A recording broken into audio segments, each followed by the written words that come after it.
So let's have a show of hands. How many of you have ever been asked what you believe? If you've been asked what you believe as a Unitarian Universalist, or if you've been asked what you believe in general, please raise your hand. Thank you. You can see that this is a common experience. And it's not too surprising. UUA President Peter Morales has called it a modern aberration, but in Western religious terms, modernity began with the European Renaissance, meaning that our culture has had hundreds of years to think about religion and theology as being all about belief.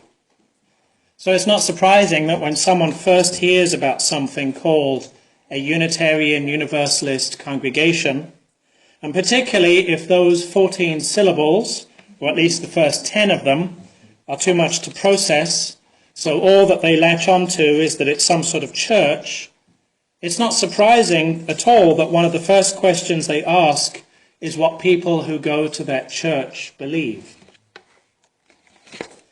And it's not just people outside UU congregations. UU Minister Marilyn Sewell reports that actual UUs have said to her, with no trace of irony, "I go to the Unitarian Universalist Church because I don't believe in organized religion."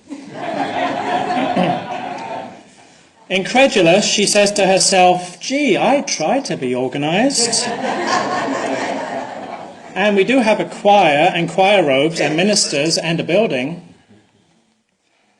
I'd say that if the emphasis on belief, or on the other side of the coin, the emphasis on rejecting belief, is the perennial hobgoblin of Unitarian Universalism, it's only because the emphasis on belief is a problem when it comes to religion in general.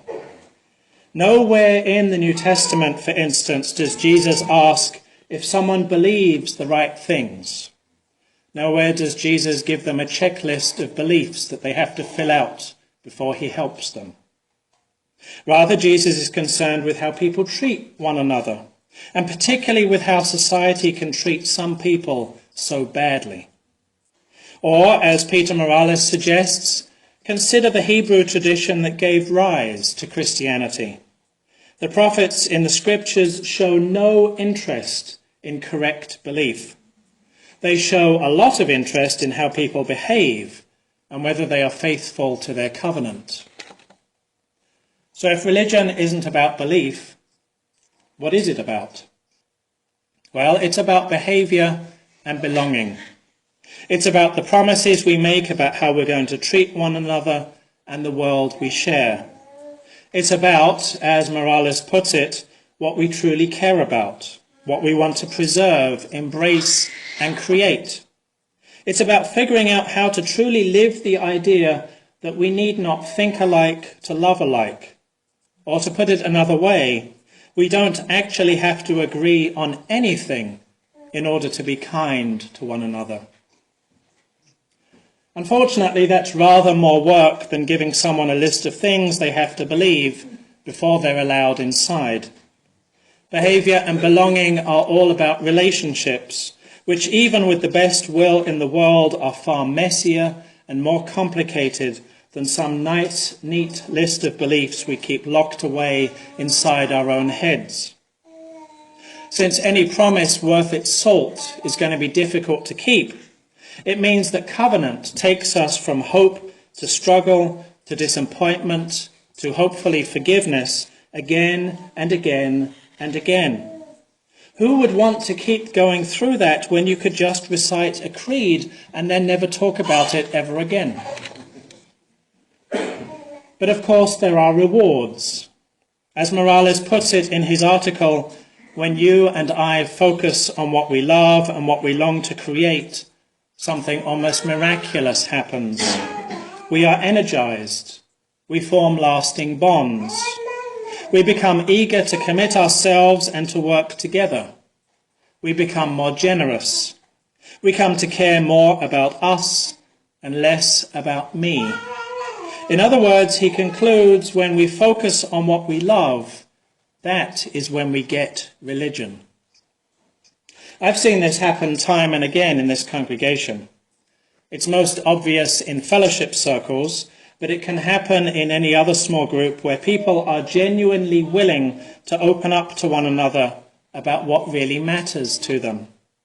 And as well as helping to lift the energy, warmth, compassion, and engagement of the congregation as a whole, it has immediate benefits too. At the monthly meeting of the Fellowship Circle facilitators is coming to an end, for example, it's not unusual for someone to thank me, saying something about how they were tired that day and they weren't really sure that they wanted to have to leave the house to come over here that evening, but now they feel energized and glad they made the effort. They thank me for that, but in truth, it was very little that I did. It was they who did it for themselves. It was the other people who were willing to share the truth of their feelings and to listen with love as others shared their truths too. So instead of asking one another, what do you believe? A much better question would be, what do you love? Or as Marilyn Sewell puts it, for Unitarian Universalists, the question is never what do you believe, but rather, what kind of person have you become? What are the fruits of your living? Love, after all, is not some passive state. No, it's an action verb. And as Christopher Bush Winston reminded us last Sunday, it is a powerful action verb. As for the fruits of our living, well, love changes us even more than it can change the world around us. For what we love defines who we are becoming. Or as one of our hymns puts it, what we choose is what we are, and what we love we yet shall be. So what do you love? What are the fruits of your living? What kind of person do you want to become?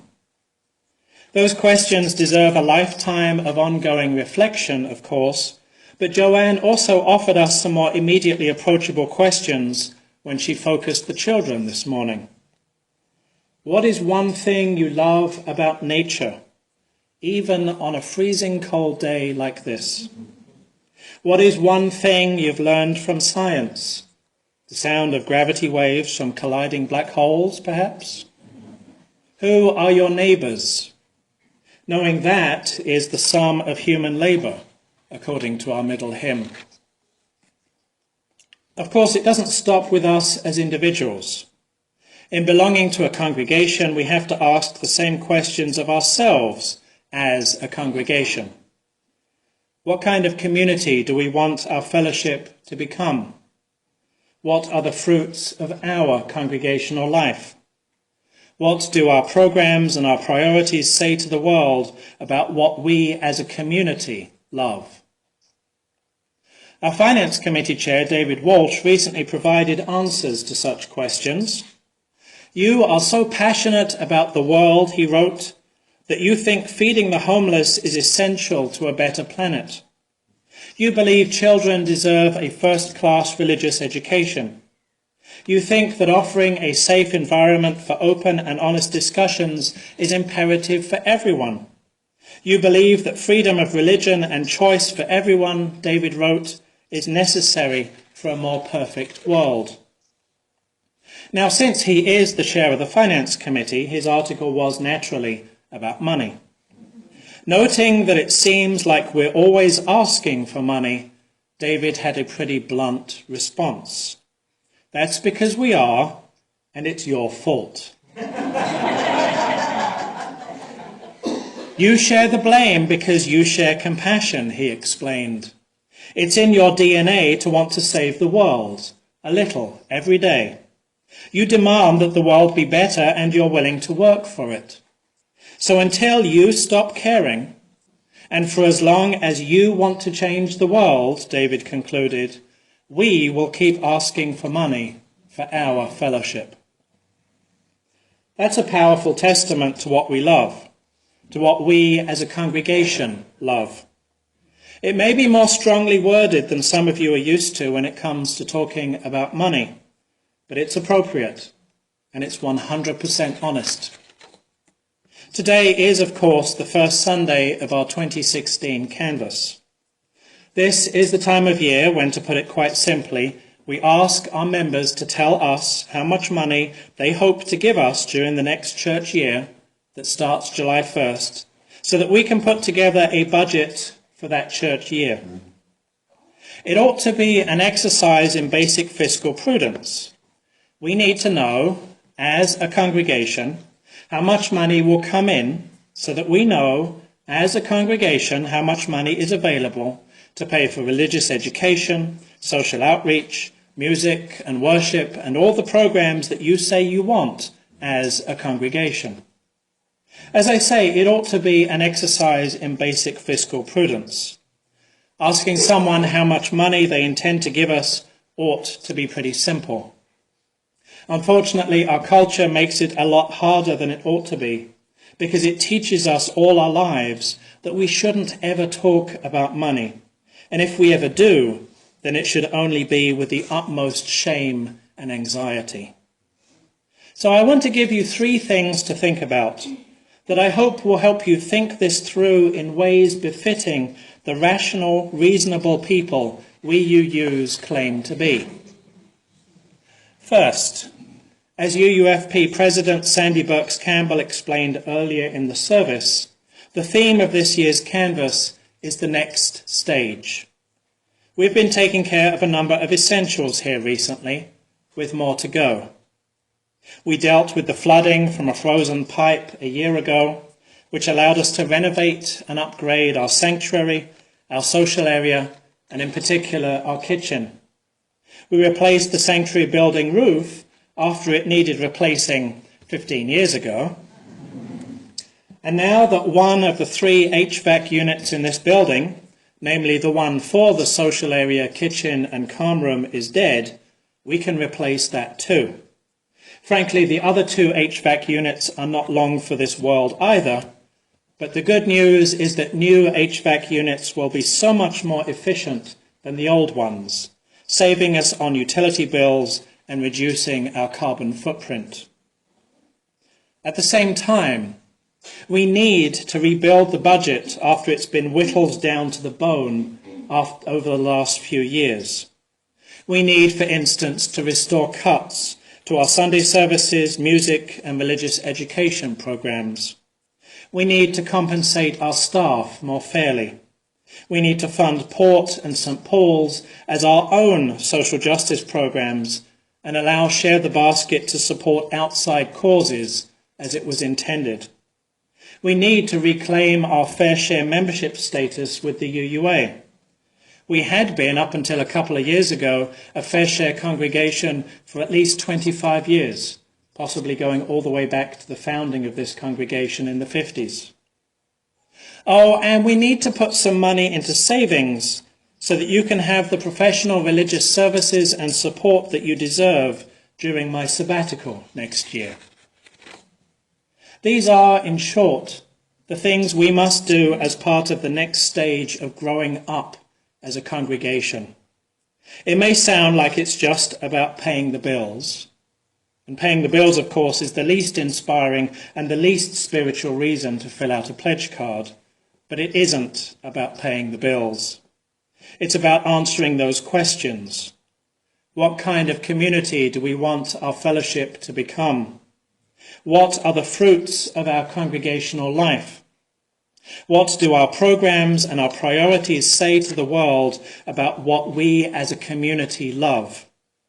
After all, a budget isn't really about figuring out how to pay the bills. I'll say that again because I hope that it shocked you.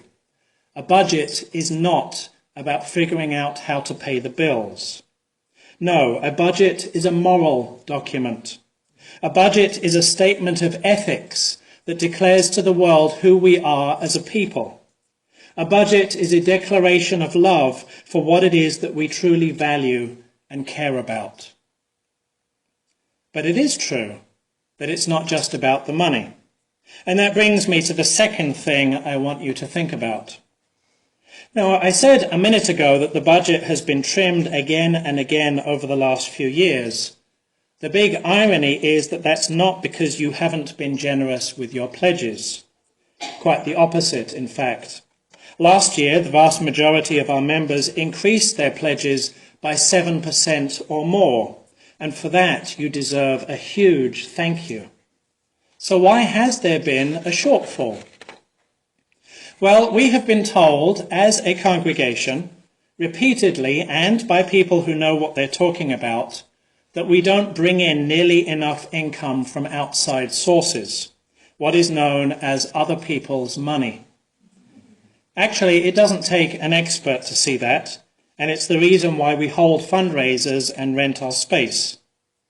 And we do have some great fundraising events here, but imagine, for the sake of argument, a fundraiser that was only attended by non-members. It's well attended by non-members, but the fact that it's only attended by non-members means that 100% of the receipts are other people's money. Well, that would be fabulous. But here's the thing. It still relies on our members to make it happen.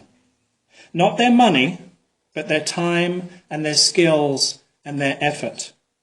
Fundraising events only happen because our members make them happen, doing the planning and the publicity, preparing the space and the food and whatever else it is that needs to be done to make the events actually happen. Now, I don't know why you wouldn't also attend such events too. I know some of you are going to want to attend the Frank Sinatra concert on March 19th, or browse the stalls at the Spring Community Fair on March 26th.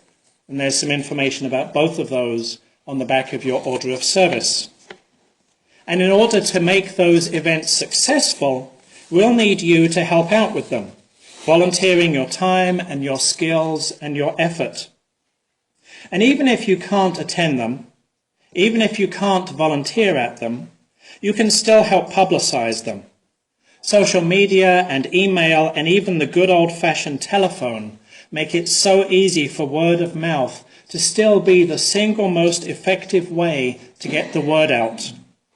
It's really no surprise that with so many of us sharing and reposting the announcements about last summer's yard sale, for instance, that it was the most successful yard sale that we've ever had.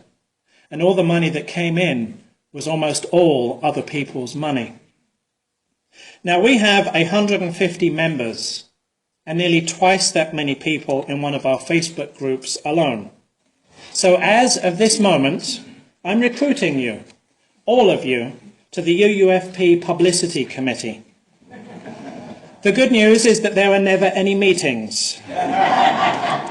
All that you have to do is let all of your local friends and relatives know whenever we have something great that's about to happen here.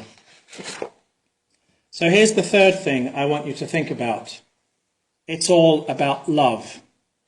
Valentine's Day as the kickoff for the annual pledge drive seems like a no-brainer, because at the end of the day, pledging and making other commitments is all about love.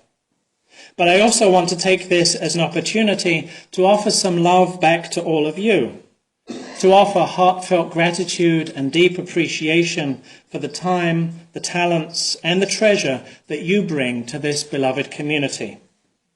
So along with your order of service, the ushers this morning gave you this morning an envelope. And I trust that you were all good and didn't open your envelopes yet. Well, now you can go ahead and do so. And feel free to show yours to the people sitting near you.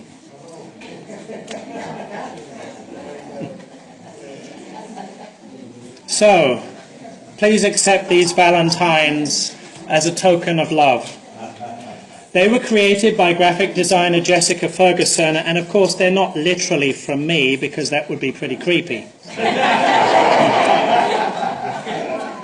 But you're welcome to keep them for yourself, or give them to someone else, a loved one, a friend who will get the joke, an enemy you want to really confuse.